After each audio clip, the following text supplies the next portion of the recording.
नमस्कार. मी भगवंत कुलकर्णी. परखड सत्य यूट्यूब चॅनलमध्ये तुमचं सगळ्यांचं खूप स्वागत आहे. आजचा विषय म्हणजे अयोध्येचं राम मंदिर. या अयोध्येच्या राम मंदिराला उद्धव ठाकरेंनी 1 कोटी रुपये दिले आणि चांदीची वीट दिली 4 किलोची, असं संजय राऊत म्हणतात. आता संजय राऊतांवर किती विश्वास आहे हा भाग वेगळा आहे. पण तुम्हाला तरी कोणाला हे खरं वाटतं का की उद्धव ठाकरेंनी 1 कोटी रुपये अयोध्येच्या राम मंदिराला दिले आणि चांदीची वीट दिली? कारण 1 कोटी रुपये दिले म्हणजे त्याचं स्पष्टीकरण मगाशी संजय शिरसाटांनी टी व्हीवर दिलं की ह्या सगळ्या आमदार खासदारांनी मिळून पैसे काढून त्यांनी तिथे चेकनी 1 कोटी रुपये सगळ्यांनी मिळून दिले.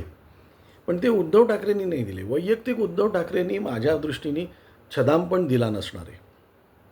अगदी समज सांगतो.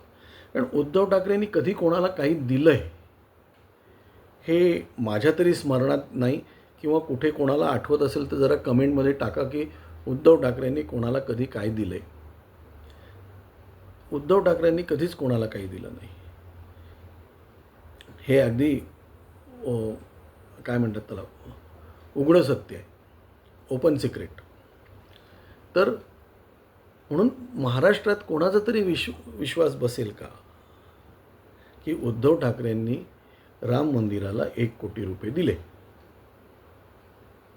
माझ्या दृष्टीने तर कोणाचाही विश्वास याच्यावर बसणार नाही. कारण उद्धव ठाकरेंकडे फक्त इनकमिंग असतं, आउट गोईंग नाही. आज एवढंच. धन्यवाद.